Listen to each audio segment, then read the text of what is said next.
Dried blood is dead blood. Everybody knows that, all right? They can test the blood of the pharaohs, the mummies of the pharaohs, all right? There's certain things they can do. They cannot get a chromosome count by any method I'm familiar with, all right? Things keep changing. I don't profess to know everything. However, there's no way I know that you can get a chromosome count out of dead blood. You can get a DNA and some other things, but not a chromosome count, all right? That's done by living white blood cells. Now then, first of all, in this analysis, I took the blood into a laboratory in Israel. I asked one of the people I work with in antiquities, where is a good laboratory that does reliable work? And they said, such and such, such and such. I took it. I just said, please examine this blood and tell me what you can tell me about it.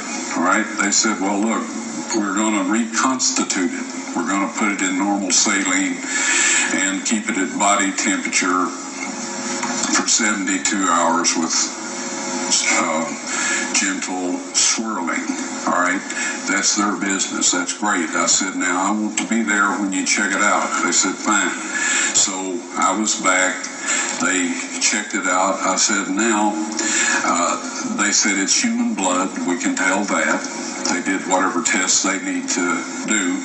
And then I said, take some of the white blood cells and put them in a growth medium and keep them at body temperature for 48 hours. And they said, well, that'll do no good because it's dead blood. I said, would you please do that for me? And they said, okay, we'll do it.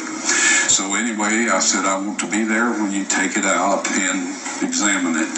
So I was back there. They took it out, examined it under a microscope, and the one technician called the other one over there, and then they called the boss over there, and they were talking Hebrew a mile a minute there for a little bit, and they looked at me and they said, Mr. Wyatt, this human blood only has 24 chromosomes in it. Everybody else has 46. You see, 23 from your mother, 23 from your father, 22 autosomes from your mother, 22 autosomes from your father. You get an X from your mother, you may get an X or a Y from your father, all right? This blood had 23 chromosomes from the mother's side, one Y chromosome only. You see, the child could not have developed if they hadn't had the autosomes from the mother. So all of his physical characteristics were determined by his mother's side of the family, her autosomes. His maleness was determined by this one Y that came from the source, not a human male.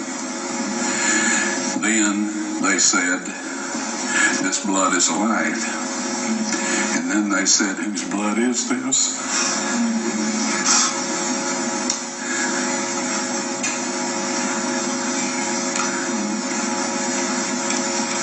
I said, it's the blood of your Messiah.